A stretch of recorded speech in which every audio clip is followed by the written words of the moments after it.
Welcome back to part 2 of my Guinness Book of World Records certified most overly exhaustive comparison of Clannad's VN and anime adaptation. Last time we ran through the basic differences between the mediums, and covered the common route content that occurs during the start of the game, as well as the first segment of Nagisa route, covering episodes 1 through 4 of the anime. This video, however, will be somewhat more straightforward, as like the anime we're covering an entire route all at once this time, with the anime's next 5 episodes tossing Nagisa aside to focus on Clannad's spectral starfish scholar Fuko. As a quick reminder, the VN is structured as multiple parallel timelines referred to as routes, which the player experiences across multiple playthroughs of the game in a choose-your-own-adventure book fashion. Out of these routes, Fuko's is somewhat unique in that you can't split off into it from the beginning, with the route instead branching off around halfway through Nagisa's route, depending on your choices of course. Once this switch is made though, you're on a crash course with Fuko's ending, meaning another full playthrough is required if you actually want to complete Nagisa's route for real. Of course, the anime isn't going to end after adapting only one route, so we'll have to see how the anime transitions the timeline to re-merge with Nagisa's route after this arc concludes. Another factor to keep in mind is that the anime splits off into Fuko route slightly earlier into Nagisa's route than in the VN, which means there's a few important moments that have already occurred in the VN by the time Fuko's route starts, which haven't yet had a chance to happen in the anime. These differences shouldn't be too important, but I'll bring them up as they become relevant. At a high level, Nagisa's route has progressed in both versions to the point that the formation of the drama club is being blocked by the student council, and despite Tomoya and Nagisa's efforts, there doesn't appear to be a clear path forward. But for now, screw Nagisa and screw the drama club. You're here to hear about Fuko. In both versions, Fuko has been making occasional appearances all throughout the prior events to harass and be pranked by Okazuki, at least assuming you made the choices in the VN, of course. The exact meanings are slightly different, and I went over a lot of them in the prior video. In both versions, Okazuki has been gifted a carved wooden starfish by Fuko, and subsequently learned it's an invitation to her sister's wedding, who was previously a teacher at their school. In the VN, you're given the option to either ditch the carving at school or to give it to Okazuki's father, a rare but minor kind gesture on his part. While in the anime, as far as I can tell, the carving is just never mentioned or seen again, and we never learn what Okazuki did with it. Similarly, there's some minor differences in the inciting incident that finally switches us off Nagisa's route between the versions. In the VN, Nagisa hasn't seen Fuko at this point, only Okazuki has met her. While in the anime, Nagisa has technically seen Fuko at this point while Okazuki was harassing her, but they didn't really interact in any way. In the anime, we switch into Fuko route as Nagisa and Okazuki head to her classroom in an attempt to recruit her to join the drama club, so that they can reach the 3-person requirement for creating a club proper. In the VN, Okazuki and Nagisa instead chance past a group of students gossiping about a ghost on campus. You're given an option here. If you stop to investigate, then it's all Fuko route, baby. Otherwise, we continue down Nagisa's route without interruption and Fuko simply disappears from the narrative. If you do choose to talk to the students, they describe moans of pain emanating from one of the classrooms and a mysterious figure wandering the halls dripping blood. Okazuki realizes that they're just talking about Fuko, misinterpreting her self-inflicted carving injuries as ghostly wails and injuries. He blows off their claims, then asks Nagisa if she wants to meet this so-called ghost, and they head off towards Fuko's lair. In either version, they approach Fuko while she's carving, and the conversation is quickly routed down the same supernatural path. In the anime, Fuko rejects the drama club invitation, explaining that all her time is spent working on her carvings. Okazuki then jokes that she can't be doing that all day, causing her to double down and reveal she doesn't even leave school to go home. In the VN, Okazuki instead jokes that Fuko needs to clear up the ghostly misunderstanding, before Fuko insists she really hasn't woken up from her accident. Either way, Okazuki demands she stops joking around, before Nagisa grabs him aside and tells him about Fuko's condition. She explains that Fuko's sister Ibuki goes to her family's bakery often, and has told them about how her sister Fuko was a student at their high school 3 years ago, but is still in a coma after getting into an accident on her way to her first day of high school. But Fuko is also right in front of them, diligently carving gifts in celebration of her sister's marriage. They decide to investigate and meet with Ibuki, but Fuko seems sad at the suggestion, and doesn't go with them. In the anime, Tomoya still seems doubtful of Fuko's claims, wondering to himself why someone would be pretending to be Fuko's sister. While in the VN, he instead explains Fuko's motivation of wanting to celebrate her sister's wedding to Nagisa, and nearly makes her break down crying. In the VN, they also make a side visit to the bakery, in order to gather some bread as a gift to Ibuki, and end up taking about a third of the store's stock with them. In the VN, we then get some additional background on Nagisa and Ibuki's relationship, which is never really fully adapted. It's a legitimately heartwarming relationship that the anime mostly strips out, similarly to what it does with Tomoya and Sunohara's relationship with their teacher, Kimura, something we'll touch on later on this route. It's an odd omission since changing the tone of the dialogue between these student-teacher pairs would go a long way in establishing their more unique relationships found in the VN, without taking up much, if any, additional runtime. So I guess KyoAni just cut it out because they hate school teachers or something. In both versions, we learn Ibuki was Nagisa's former art teacher, but the VN goes further and explains that Ibuki was one of the only teachers who supported and believed in Nagisa when she was depressed and felt useless, with Nagisa even explaining that she feels somewhat defeated seeing Ibuki now. since she only went to see Ibuki after she graduated, as a way to show that she was able to do it and that Ibuki's support paid off. Either way, they arrive at Ibuki's house and she and Nagisa immediately kick it off. In the anime, Okazuki recognizes her from the earlier added scene where she stopped by the Furukawa bakery. In both versions, Ibuki reveals a cold-blooded nature hiding underneath her smile and goes right for the kill, immediately asking if the handsome young man accompanying Nagisa is her boyfriend. In both versions, they both get flustered and flirt some, with Okazuki revealing he isn't going out with anyone at the moment, causing Nagisa to get further embarrassed. Well, that is, unless in the VN if Okazuki actually is already dating Nagisa. That's right, one of the events that happened in the VN but not in the anime before Fuko route split off is Okazuki asking Nagisa out. Imagine how the anime would have played out if that event made its way into the end of episode 4. In fact, you can actually go into Fuko route in the VN with Okazuki either single or dating Nagisa, depending on your choices, and there's surprisingly few changes to the route. Ibuki, of course, revels in this reveal, and quips to Nagisa that she might have underestimated her. But regardless of the exact nature of the prior teasing, Nagisa blurts out congratulations for Ibuki's engagement in an attempt to divert the conversation from Ibuki's embarrassing investigation. This attempt works out too well, as Ibuki goes oddly silent at Nagisa's comment, before revealing she hadn't told anyone but her sister Fuko about the engagement, and Fuko's still sleeping at the hospital, so there shouldn't be any way Nagisa knows about the marriage, and even her fiancé's name. As a side note, Okazuki doesn't make the connection in either version that the Yoshino Fuko mentions Ibuki is engaged to is the same rockstar Yoshino he ran into earlier. But with their suspicions of supernatural shenanigans confirmed, Tomoya and Nagisa make their exit, with Okazuki lying that a student at the hospital must have overheard Ibuki and started spreading rumors. Interestingly, despite being a generally nicer guy than his VN counterpart, Anime Okazuki is a much better liar and is immediately able to come up with the above excuse and execute it with a perfectly straight face, something his VN counterpart even admits he can't do in a later conversation. Either way, they regroup, meeting back up at the school in the VN or at the park in the anime. Nagisa ultimately decides to help Fuko, even if it means putting off the drama club, and Okazuki agrees to help as well. The characters don't necessarily know it at the moment, but this is a much more significant decision in the VN, since it means Nagisa ultimately runs out of time and never fulfills her dream of forming the drama club, something her anime counterpart avoids thanks to the anime's timeline-altering shenanigans. In the VN, there's an extended sequence where they return to school and talk with Fuko. This is where Nagisa asks about how her sister referred to her, and starts calling her Fu-chan. There's also one of the VN's mini-cut prank opportunities, with Fuko falling into one of her cuteness overload trances after hugging onto Nagisa while trying to escape Okazuki's head pats. Ultimately, she agrees to go with Nagisa and stay with the Furukawas, something the anime skips over, just dropping them in front of the bakery after Okazuki and Nagisa's debrief in the park. They then frantically make excuses for why Fuko needs to stay over, which Nagisa's parents buy without issue in the anime, while in the VN they're still noticeably suspicious about the situation, but go along with it anyways, with Sanae asking what happened to Fuko's parents and seeming to recognize Fuko's name before discounting the thought as impossible. We then get a quick interlude in the anime where Okazuki returns to the dorms and talks with Misai and Suno, offhandedly mentioning to him they're not focusing on the drama club at the moment anymore and have instead decided to help out a ghost girl. Either way, we then cut to the following morning, where Okazuki returns to the bakery to find the entire family helping out Fuko with her carvings. Slowly the family members depart, and there's some one-on-one banter between Fuko and Okazuki. The anime only really adapts the second half of this conversation, where Fuko reveals to a shocked Okazuki that she's not carving stars, but starfish, a doubly shocking fact when Nagisa somehow instantly recognizes them as such. We then get a sequence of more or less the same events, although again the order is slightly mixed. In the VN, we get a sequence where Nagisa vocalizes her desire to get Fuko to meet her sister, so she can see how hard Fuko is working. This is followed up by Fuko giving a star carving to Sanae, and nearly revealing the fact that she is indeed Ibuki's sister. In the anime, we instead get a similar conversation the next day while Fuko is giving out stars. Here it's Okazuki who asks about getting the sisters to meet, while Fuko questions if her voice will reach.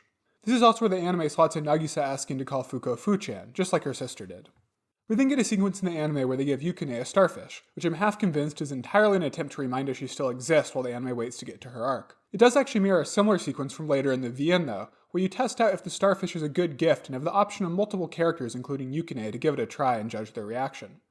We then get another Fuko prank in the anime, with Okazuki noticing she spaces out when hugging Nagisa as well.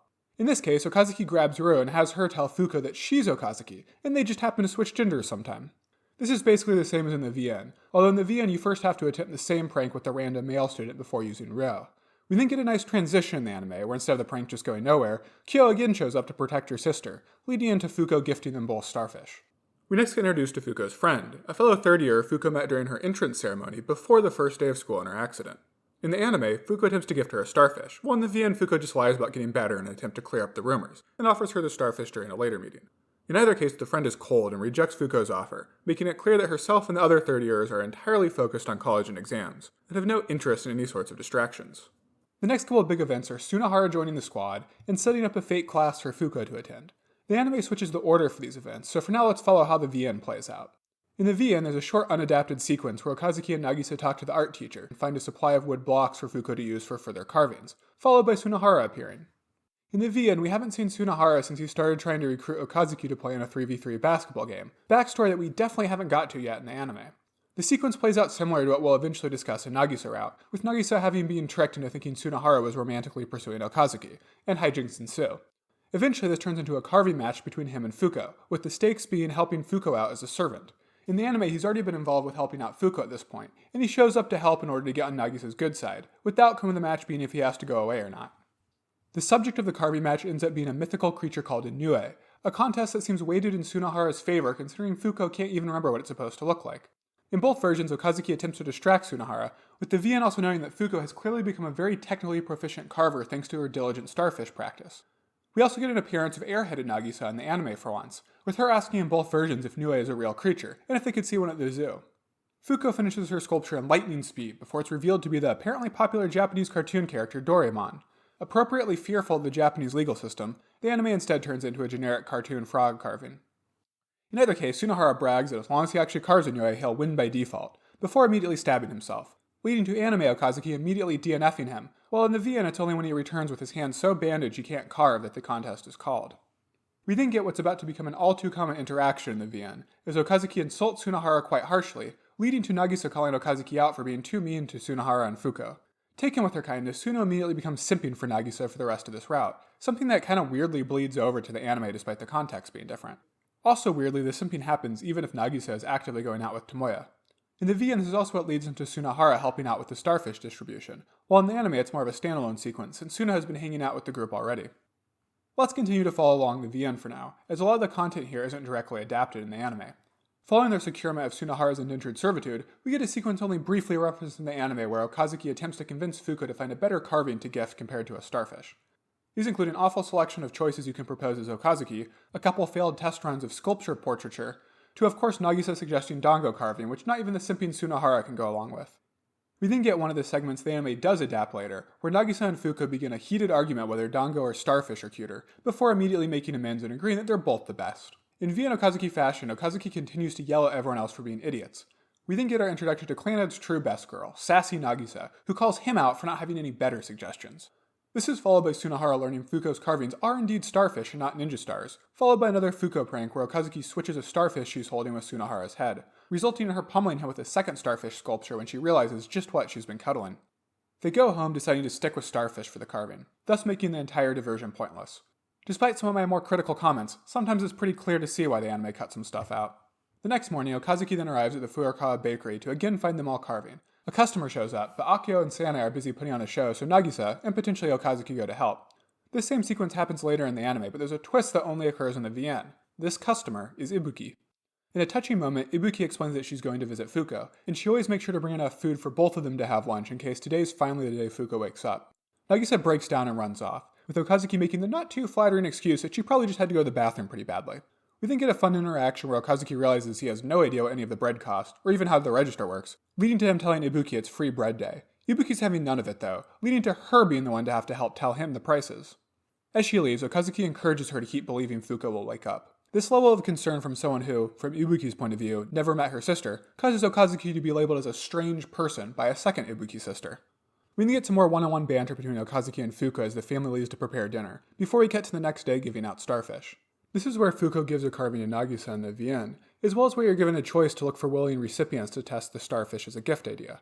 You can either try Yukine, which the anime previously adapted, Tomoyo, which the anime will adapt later, or the Fujibayashi sisters, which the anime somewhat rolls into the gag with Ryo. Kyo jokes that it's a starfish right off the bat, but is flabbergasted when Fuko reveals that she guessed correctly, showing that maybe she and Okazuki aren't that different after all. She then proceeds to bean Sunohara with it, causing Fuko to become briefly obsessed with the cuteness potential of flying starfish, before the discussion turns to if or how they should reveal to the student body that the gifts they've been receiving are indeed starfish. We then get an interesting sequence without parallel in the anime where they attempt to give out starfish in a third-year classroom during break, but everyone is still seriously studying and ignores them. Fuko's acquaintance from the entrance ceremony then kicks them out and chides Okazuki and Nagisa for not knowing better as third-years.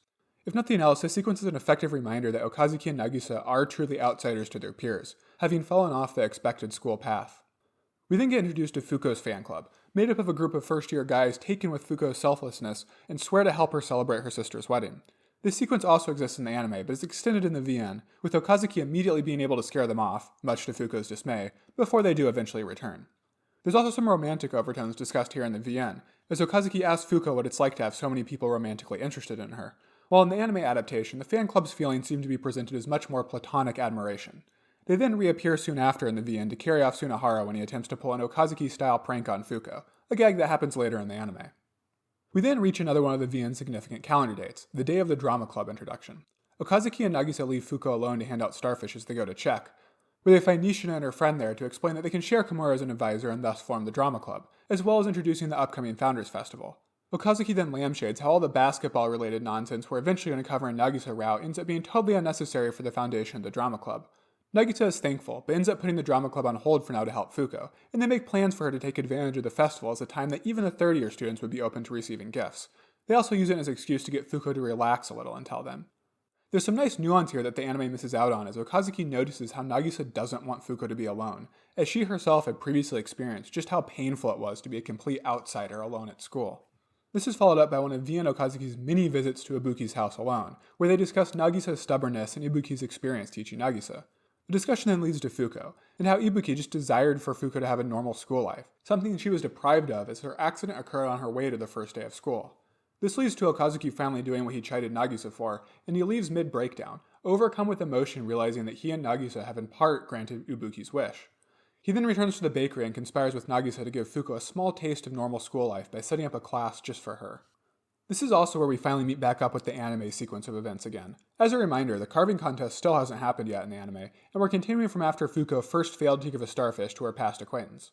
In a weirdly recurring pattern throughout this arc, the anime just has Fuko outright state what she wants, wishing she had at least one normal day of school, instead of Okazuki coming up with the idea on his own after talking to Ibuki. In either case, this leads into them setting up class for Fuko. In the VN, this consists of Fuko, Okazuki, Sunohara, and Nagisa, while the anime drags in Kyo and Ro as well, assumedly to again just remind us that the side cast still does in fact exist.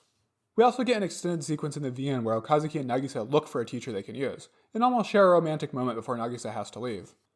The only teacher Okazuki knows well enough to ask is Komura, and I just love the existing relationship the VN displays between Komura and his students, with Okazuki sassing Komura and Komura sassing him right back, unlike the poor generic old man the anime reduces him down to.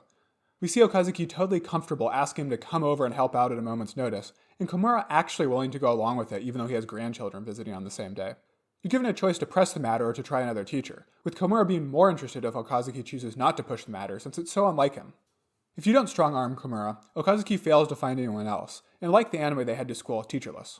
The VN also explains that Okazuki had Sunohara steal the key that allowed them to access the classroom, a fact Okazuki has attempted to hide from Nagisa and Co. We also get an introduction here to one of my favorite recurring exchanges in the VN, with Okazuki directly confessing his love for Nagisa in order to avoid answering her question, a trick she calls him out for, but still falls for every time. In the VN, if you didn't recruit Komura, Okazuki reveals her without a teacher, and Okazuki, Sunohara, and Nagisa compete in a rock-paper-scissors match to decide who will teach. The anime just skips to what happens next. Sanae arrives, apparently having overheard their plans. We get some hints here of her prior career, as Okazuki notes how professional she seems as a teacher. The anime also gets another chance to flex its foresight here, applying a minor change that avoids a small potential plot hole 20 episodes in a full season down the line, as unlike in the VN, Okazuki never actually confirms to Sunohara that Sanae is Nagisa's mom, leaving Sunohara instead with the impression that she's Nagisa's sister. However, in the VN, Sunohara is not at all dissuaded by the reveal she is Nagisa's mother, and spends the class perving over her, much to Nagisa's dismay.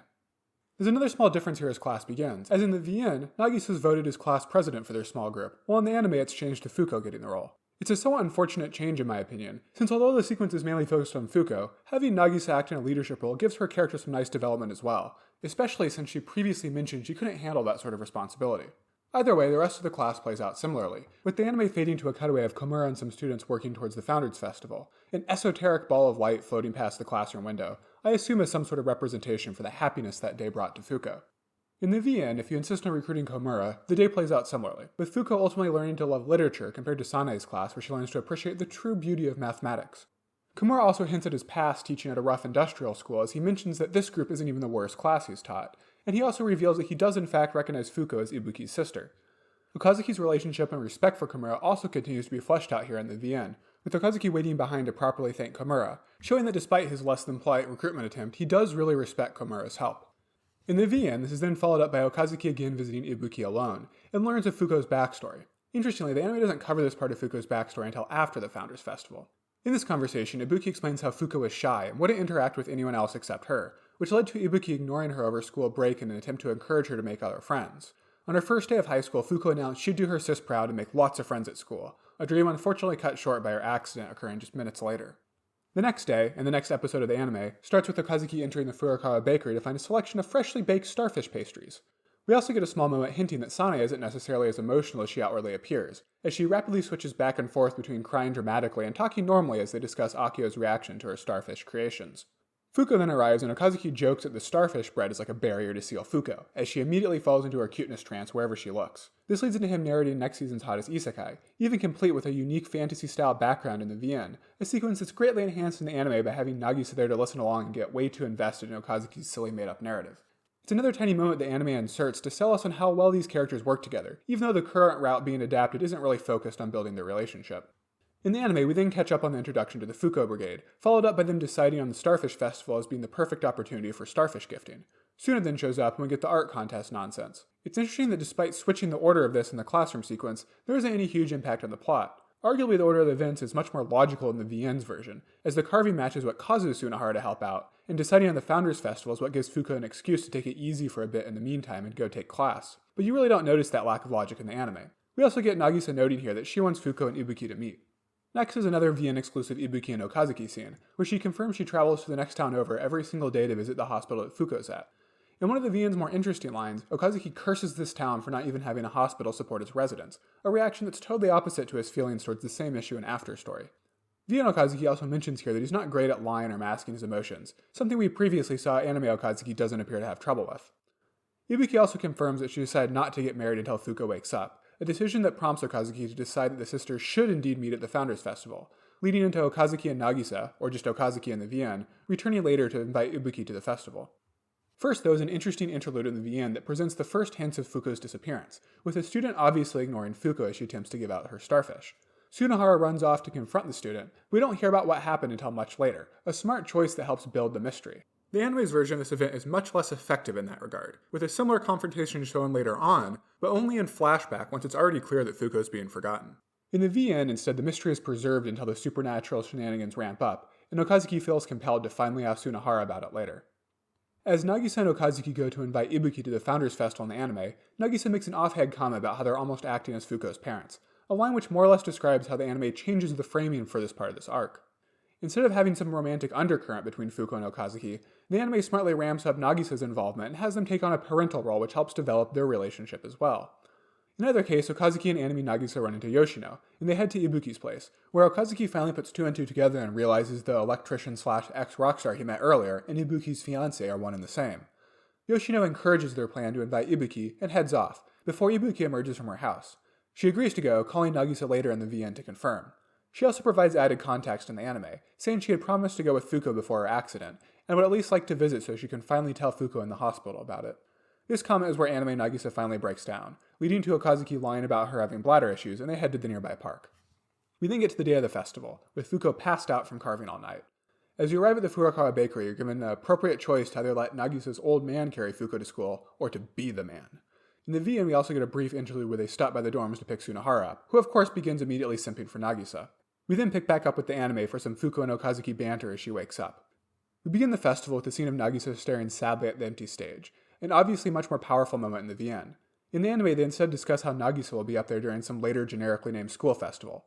According to my background in Japanese cultural studies, also known as slice of life anime, Japanese high schools are constantly celebrating random festivals and events, but I still think the anime could have come up with a more believable name than just school festival. Fuko then arrives, bringing free food she got from the fan club stand in the VN. In the anime, she instead gives Nagisa her starfish now, an ironically more touching move despite the anime's much less melancholy context. But next it's the anime's turn to acknowledge the fan club's continuing existence, by showing their booth of starfish-related merch. Before we get some shameless anime-exclusive fan service, as Fuko is transported mid-days to a maid cafe Kyo and Ro's classes set up for the festival. In-universe, this is so Fuko can hand out starfish to customers, but out-of-universe is an obvious attempt to just shove all the characters into maid outfits. Nagisa gets dressed up too and hits us with some more season-spanning anime-only foreshadowing as she comments how being a waitress is kind of fun. In the anime, we then cut away to Okazuki and Nagisa overhearing comments from other students complimenting Fuko's hard work, leading to Nagisa reminding us that the other routes are still going to be adopted by saying she's inspired by Fuko's determination, and will continue looking for drama club members with the same effort. We then get an interesting cameo for Tomoya arc, as Suno gets his absolute shit kicked in by a teddy bear mascot while practicing his pickup artist routine on a visiting girl. In Tomoya arc, the student president election takes place before the festival, and this get-up is her way to get away from the presidential duties in order to hang out with Okazuki. The anime instead gives a decent excuse about her wanting to patrol the halls, but not wanting to be recognized by anyone that might want to start a fight with her. We then get Fuko gifting her a starfish, an encounter taken from earlier in the VN where they were testing out the starfish's gift potential. In both versions, we then get a happy moment where Fuko's friend from orientation, who was so cold before, ends up accepting the gift and does agree to go to the wedding if there's no upcoming exams. She takes a little more prodding from Okazuki in the VN, but we also get the addition of Fuko's fan club literally cheering at her acceptance. But now for the pivotal moment, Ibuki's arrival. There's a little more tactical preparation in the VN, with Okazuki going ahead to meet her at the entrance while Nagisa subtly lures Fuko there after she arrives. While the anime has an honestly more impactful presentation as Fuko stops mid-stride on her way to Starfish a nearby student as she sees Ibuki's arrival. Ibuki gives up the game immediately in the anime, as she comments on how happy she is to see just the two of them waiting for her, before describing the rumors she heard of Fuko being at school. In the VN, she instead tells the story to Okazuki as he's waiting for Nagisa to arrive, with Fuko's arrival tragically timed with Ibuki commenting how she knows the rumors can't be true, as she just saw her sister sleeping in the hospital that very morning. The anime also has Fuko subtly grabbing onto Nagisa's sleeve, signaling her not to try to tell Ibuki the truth. In either case, Ibuki describes how she hopes Fuko is at least having fun at school in her dreams, and Okazuki and Nagisa kind of reveal that they know Fuko, which Ibuki seems to be on board with, asking them to stay with her until the end of her dream.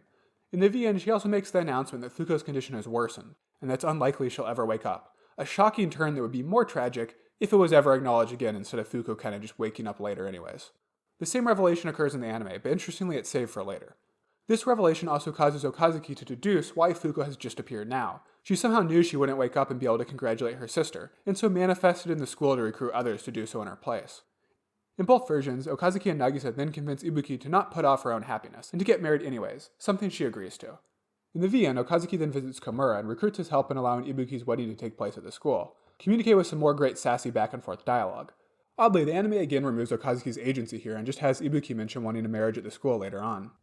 After this arc in the anime, we return to Fuko giving out stars and general shenanigans. But the conclusion of the Founders Festival marks a huge development in the VN, a development shared in every route Nagisa's in. Nagisa falls bedridden with sickness, in this case after breaking down from the pain of realizing the meeting she set up hurt Fuko.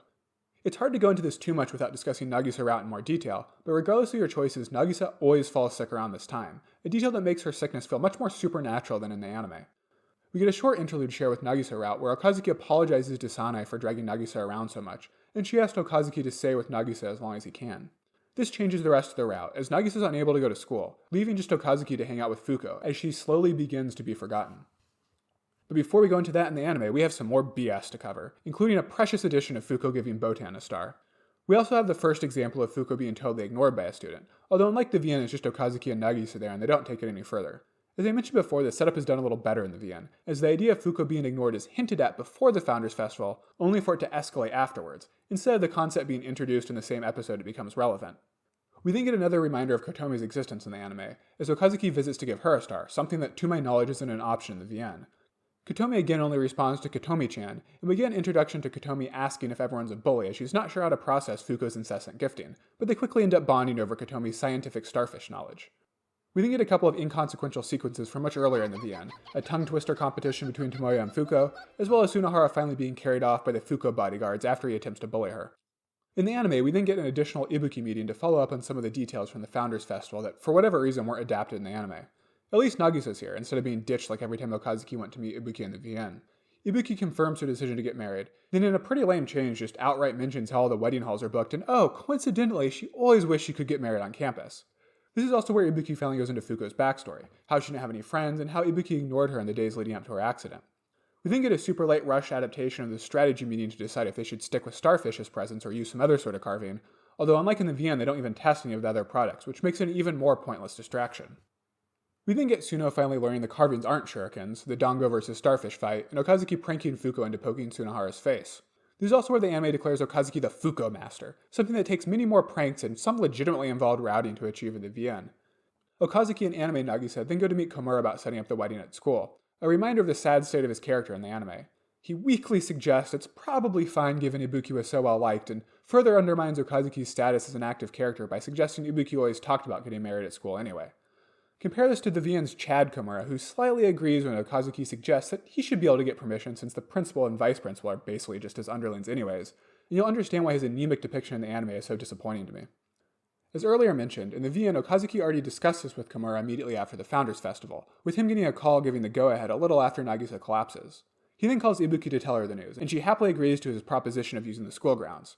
We also get another nice bit of Komura fan service unadapted in the anime, as Ibuki gushes about her respect for Komura and hints at his hard-boiled teaching background.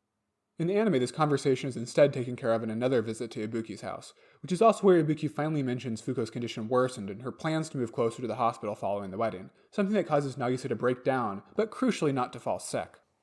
This also marks a change in the tone for the anime, as we soon transition into Fuko failing to give out presents and being forgotten, a tone shift that happens in the VN following the Founders Festival. It's not as significant a difference as you might expect, but the VN's pacing here definitely feels a lot more cohesive, setting up Fuko's backstory before the festival, and then having Ibuki's failure to see Fuko at the Founders Festival as the big turning point of the arc, instead of just going back to slice of life nonsense for half an episode and breaking up the bad news across multiple meetings. My only guess as to why the anime rearranged it this way was so that Ibuki's arrival to the festival could work as an end-of-episode cliffhanger, but it does continue to muddle the connecting logic between events by remixing them into totally different parts of the story. In either case, this is where things really begin to go downhill. They return to school in order to hand out Starfish, sans Nagisa in the VN, which dampens Suno's lust-filled enthusiasm. We then return to Okazuki and Sunohara hanging out in the dorm. In the anime, we get a flashback to earlier in the day as Sunohara confronts a student ignoring Fuko, and he reveals that he knows Fuko Ibuki is still in the hospital. He asks what's going on and is the one to suggest that Fuko might be being forgotten. In the VN, we instead get a payoff from Sunohara's earlier confrontation, as Okazuki gets weirdly insistent asking about what happened afterwards. Sunohara eventually says the student spouted off some crazy shit, saying he couldn't see Fuko. Despite Suno writing this encounter off, Okazuki's serious reaction makes him clearly aware that something weird is going on.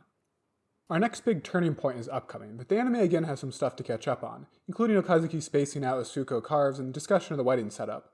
In both versions, Sunohara is suspiciously absent the next day, although Nagisa is also there in the anime, and comments that it's like some students can't even see Fuko. We also get an added interaction as Tomoyo shows up and introduces herself to Nagisa since they haven't really met so far in the anime, followed up by her only remembering Fuko's gift when she sees the starfish carving, providing evidence that the memory loss is slowly increasing. But the crisis can no longer be ignored. In the anime, this occurs in the courtyard with Nagisa and Okazuki as Fuko's friend from orientation walks by, while in the VN it takes place as Fuko and Okazuki walk home as some rando student goes to say hi to him. In either case, the other student totally ignores Fuko and claims not to see anyone there even as Okazuki asks them to look at her. Fuko sees everything, and while Okazuki, plus Nagisa in the anime, attempt to make excuses and comfort her, they mostly fall flat. They then return to the Furukawa bakery, and in one of the VN's odder moments, Nagisa asks Fuko if she loves Okazuki, and then tries to pass Okazuki off to her, claiming she's bedridden and thus unfit to be his GF even if they're actively dating. Fuko can only say that she loves both of them, and makes them hold hands. This results in Okazuki and Nagisa spontaneously invoking a group hug on Fuko that leads to instinctual starfish-inflicted violence against, of course, just Okazuki. In the anime, we instead get an interlude of the family carving stars, with Okazuki making excuses for Nagisa as she struggles to hold back tears. Interestingly, in the anime, Okazuki is helping carve as well, something that would feel totally out of character for his VN counterpart to be doing. This is also where we get a paper-thin adaptation of Ibuki's visit to the bakery as a rando customer arrives and Akio overdramatically injures himself, leading to Nagisa and Okazuki having to help the customer out. Interestingly, there's a small detail here in the anime where we briefly cut to Akio noticing Nagisa holding back tears, right before he accidentally steps on a knife and begins his overdramatic performance. One of a few small suggestions mostly unique to the anime that his and Sane's antics are an intentional act they put on to cheer Nagisa up. In either case, Okazuki returns to the dorm to visit Suno. We also get another Mise scene here in the anime, although without the subsequent Sunohara abuse like in the VN. In the VN, there's actually 3 interspersed scenes of Okazuki running into Mise and giving her discipline suggestions, which can occur in a couple of routes, although we actually only encounter the first if we're following along with Nagisa or Fuko route. In either case, Okazuki asks Sunohara why he didn't show up, to which Sunohara reveals that he's confirmed who Fuko is and angrily asks Okazuki what's up. An accusation that's a little weird in the anime since he basically revealed the exact same thing as the prior episode's cliffhanger. However, this time he needs to know, and as Okazuki's unwilling to tell him the truth, he says he's going to visit the hospital the next town over to confirm. Okazuki knows what this means, but unable to dissuade him or reveal the truth, he falls silent in the anime or straight out storms out in the VN. In the VN, we start off the next day with Sunohara appearing to class happy-go-lucky, something that's briefly preceded in the anime by Nagisa and Okazuki watching Fuko fail to give out stars to passing students, now totally ignored by the entire school's population. In either case, Sunohara reveals that he woke up at a hospital the town over, and, as Okazuki feared, now has no memory of Fuko. In the anime, this discussion is even more painful, since instead of taking place in class, it's right in front of Fuko. We get an extended sequence in the anime where Kyo shows up to bully Suno and is also unable to see or remember Fuko. Okazuki tries desperately to remind them, but to no avail, although Kyo comments that the star seems familiar. In the VN, Okazuki seems much more darkly accepting of what's happening. He, along with Nagisa, begin to consider that they too are someday going to forget Fuko. They then return to Fuko fruitlessly giving out Starfish in the hallway, an event made even more tragic in the VN as Okazuki is repeatedly asked and gossiped about standing alone in the hallway, his empathy for Fuko's plight eventually causing him to hug her. Either way, Sunohara then returns and gives us a ray of hope as he seemingly accidentally tells Fuko to back him up on something. Okazuki jumps on it, and Fuko finally gives Sunohara his Starfish, even though he can't see her. His memory's fuzzy and conflicted, but it's enough, and he somehow recalls it's a starfish and says whoever created it, he knows he didn't hate her. Suno walks off confused, but they don't push the matter further, instead consoling Fuko that even if he's forgotten her, he's definitely going to show up for Ibuki's wedding. We then get another heart-wrenching scene in the VN before we move on to the next big plot point, with Okazuki returning to bedridden Nagisa as they despair over eventually forgetting Fuko. Okazuki tries to comfort Nagisa that she of all people won't forget, as she was closest to Fuko, something he also does in the anime. But tragically in the VN, Nagisa admits she already did. Until Okazuki arrived home and she remembered Fuko, she remembered feeling excited about Okazuki returning home so they could have some alone time. VN Okazuki then spends the next day confronting Fuko's old friend, then people at random, trying to get them to remember her before he's sent to the principal's office for harassing and physically insulting people. He of course lies about what happened to Fuko and they head home, which is where the anime jumps to. Heading home, they discuss the upcoming wedding, and how Fuko has no other outfits to wear without returning home, which she can't do. They agree a school uniform is fine given the wedding takes place at school, but Okazuki offers to buy Fuko an accessory as a gift.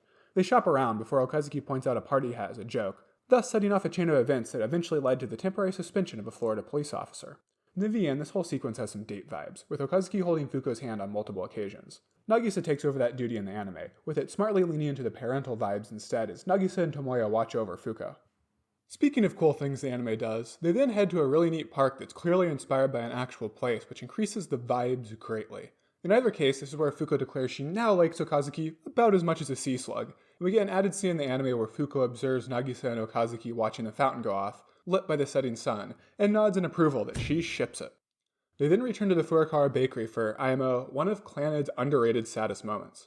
They enter as Akio is watching the store, now unable to see Fuko, but knowing he's forgetting something and getting increasingly frustrated until he leaves to blow off some steam playing baseball.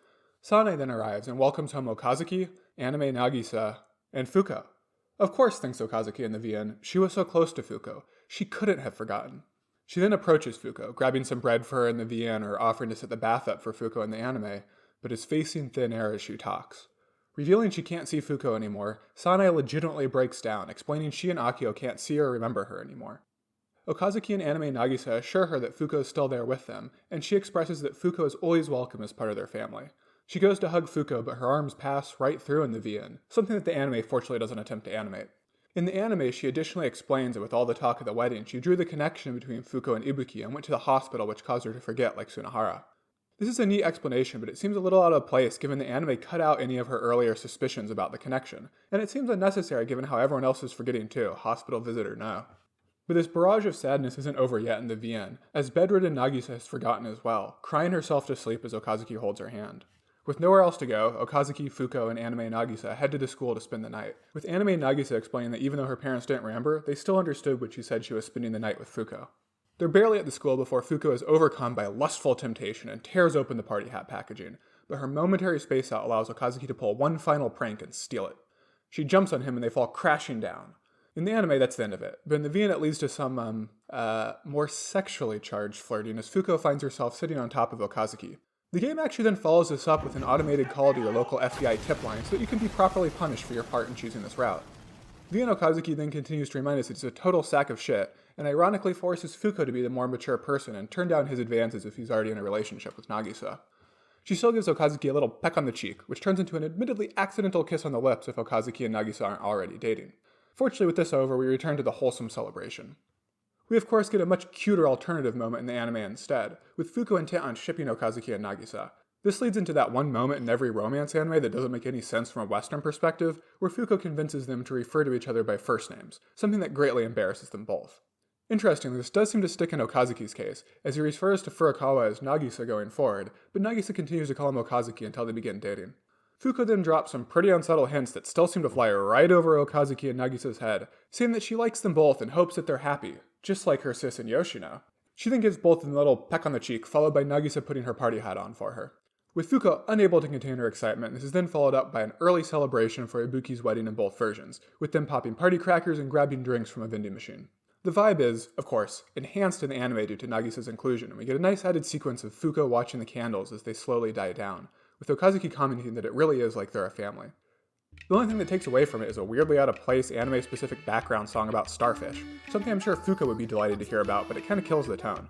Fortunately, from here on out, the anime more or less sticks with the VN's existing phenomenal soundtrack. But with night coming, they fall asleep huddled together with warmth, although virgin anime Okazuki again keeps his distance and lets Nagisa do the cuddling. However, he does get his payback in full as he awakes the next morning with Nagisa asleep on his shoulder. Either way, Okazuki, or Okazuki and Nagisa in the anime, awake with no recollection of the night before or any memory of Fuko, confused as to why they fell asleep at school. In the anime, they question if they stayed late working on drama club prep, but are confused by the candles and other celebratory knickknacks. They return home, and in the VN, Okazuki mentions to Sane that he slept over at school, making the cool-sounding excuse that it's just part of a delinquent's life. He gets a much less cool payoff in the anime as Akio prepares to beat him to death with a broom upon hearing he spent the night with Nagisa, before he stops and recalls Nagisa saying it was for something important the night before, but none of them can recall exactly for what. In the VN, Nagisa is still bedridden, and as Okazuki stops in, they discuss the star she found in her room, before they suddenly find themselves holding hands, proof that VN Fuko also ships it. Okazuki and anime Nagisa return to school perplexed. We get a slightly extended sequence here in the anime where Okazuki mentions feeling like something important is happening tomorrow, and he and Nagisa discuss the mysterious star carving. We also get one of the few references to KyoAni as she not so subtly tries to get Okazuki to go on a date with her and Ro, but he turns her down due to the strange premonition he's having that something's going on tomorrow. We rejoin the VN as Okazuki sees Komura prepping for the wedding and asks what he's doing, much to Komura's bemusement. Komura tells Okazuki about Ibuki's wedding, which sparks some of his memories, but he's still confused as to why he'd do so much for a teacher he only kinda knows via Nagisa. Komura again tips his hand and reminds Okazuki that he's doing it for Fuko as he leaves, a line that definitely makes more sense in the VN if he actually previously saw Fuko teaching class. Upon this realization, Okazuki and anime Nagisa again see Fuko standing beside them. Fuko confirms she had been with them this entire time, and in a turn goes from constantly calling Okazuki the worst, to having to assure him that he isn't actually the worst for forgetting her. We then get to the day of the wedding. No students show up, but Fuko's happy anyways, and they hold hands with Fuko as they watch on. As a side note, Yoshino and Ibuki just don't dress up at all for the wedding in the VN. I assume they ran out of time to make unique character portraits or something, but the end of route full screen illustration also has them in normal clothes, maybe just for consistency? Regardless, the result is both Ibuki and Yoshino wear their everyday attire to their wedding, except for an odd out-of-place veil Ibuki has on. Fortunately, the anime fixes this honestly distracting detail and gives Ibuki a proper wedding dress along with an appropriately flamboyant white tux for Yoshino. In either case, Okazuki, Fuko, and anime Nagisa rush out of the wedding room as soon as the ceremony is over, with Okazuki explaining they want to be first in line outside the school to congratulate the newly wedded couple, but they're stopped in their tracks as they notice a huge crowd of students gathered. Fuko's work paid off. They go down to join the crowd, which is gathered in front of the school gate in the VN or in the courtyard in the anime. We then get some admittedly overly numerous cameos in the anime as we pan over all the characters that were invited, including Akio and Sane all dressed up. My initial reaction to this was to roll my eyes, since it kind of distracts from Fuko's moment, but at the same time it is a little weird we don't explicitly see the named characters Fuko previously invited in the VN. Even Botan's there in the anime, and Kyo explains that despite her having prior plans, as soon as they woke up and saw the star, they remembered. Fuko then explains to Okazuki and anime Nagisa how every day with them was like a Starfish festival, with Okazuki breaking down in tears as her voice fades slowly away. Ibuki notices him crying and comes over, where Okazuki tells her about how hard Fuko worked, and at least in the VN mentions how much he's also into her. At that moment, Fuko appears one last time to give a star to Ibuki, wishing her happiness forever and ever, as that one sad Clannad song you really don't want to pay too much attention to the English lyrics plays, before she disappears for good. We then cut to some time later, at Ibuki's house in the VN or at the school gate in the anime, as Okazuki and anime Nagisa see off Ibuki. She describes the vision she saw of her sister, and in the VN reaffirms the goodness of the town, a major theme throughout the game, and promises Okazuki that the three of them will return one day. Okazuki assures her that everyone is waiting for Fuko, and Ibuki won't have to worry about her making friends this time. We then cut to some time later as Okazuki, napping in the anime, overhears increasingly specific gossip and rumors about Fuko. In the VN, this is from a group of random guys, while in the anime it's Ro, Kyo, Suno, and Nagisa, inadvertently showing that Okazuki really is the center of this friend group given they're all gathered around his desk despite the fact he's sleeping. The VN notes that eventually the entire school is waiting for her to wake up, while in the anime Sunohara ponders over a carved star, and in unison they agree it has to be a starfish. We then cut further again in the future, although in the anime this is clearly supposed to be imagined, as Fuko appears at school holding a carving. In the VN, this is where Okazuki, Sunohara, and Nagisa agree that it must be a starfish, before Fuko asks if they'll be her friends. Or in the case of the VN's romantic route, directly ask Okazuki out. Weirdly, in the VN, this is presented straightforwardly as an epilogue, which given it has not only Fuko but Nagisa back at school, means that both of them would have to have recovered in the few remaining months of the school year, something that explicitly does not happen in either route. But hey, it's for the sake of a happy ending, so I'll stop overthinking it. And that's it, the end of the Fuko route. Credits play, and at least in the VN, you're back to the menu, ready to rejoin a cynical Okazuki on his walk to school and his chance meeting with Nagisa, or more likely reloading a prior save game at a pivotal choice so you can skip all that intro fluff. Of course, things aren't that simple in the anime, and we're instead heading towards an admittedly inelegant transition into Kotomi arc. Sorry Nagisa, but you're gonna have to wait a little bit longer. But before we jump too far ahead, let's review how the different versions played out. Fuko's arc is definitely the most thoroughly adapted of Clannad's arcs outside of Nagisa's, although going into this comparison I was surprised at how much still had to be cut out. That said, like a lot of Clannad's routes, there's a lot of repeated moments and padding in the VN, and I think more than the cuts, the haphazard reordering of events has a bigger impact on the anime adaptation. The VN route is deliberately paced, with rising optimism towards Fuko's gift-giving leading up to her meeting with Ibuki at the Founders Festival, before everything starts to fall apart with Ibuki being unable to see Fuko, Nagisa falling sick, and Fuko beginning to be forgotten. I don't disagree with the anime's decision to not have Nagisa fall sick, but the way it moves some of the random slice-of-life scenes to after the Founders Festival undercuts the tone change following Ibuki's failure to see Fuko. At the same time, the anime also loses some of the VN's more nuanced emotional moments, despite the fact that most of them aren't particularly involved in terms of runtime. For example, the fantastically unique student-teacher relationships between Nagisa and Ibuki and Tomoya and Komura in the VN are presented super generically in the anime, and any indication that Nagisa's assistance is being driven by empathizing with Fuko's loneliness, or the focus on how Okazuki, Nagisa, and Sunohara are also outsiders for being third-year students not focused on tests and exams, is also cut. However, there's also good with the bad, and personally I appreciate the removal of any romantic undertones between Okazuki and Fuko. It always came off as really uncomfortable to me. Okazuki and Fuko are technically the same age, with Fuko only being a couple years younger if you ignore the time that she was in a coma, but she's consistently written as basically an elementary schooler.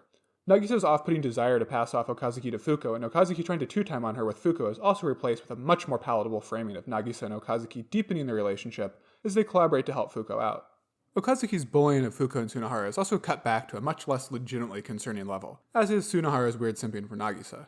Overall, outside of the diminished tonal consistency, I think this arc is a good adaptation of the VN's content, and changes to the plot mostly come off as intentional and are successful in altering the focus to fit the anime's single plotline. Despite branching out from Nagisa's route earlier than in the VN, it still transitions smoothly between the routes, even if the progression of events often feels less naturally connected than in the VN. Some plot point changes like the school festival also come off as a little patchwork in terms of keeping the consistency of the anime's timeline.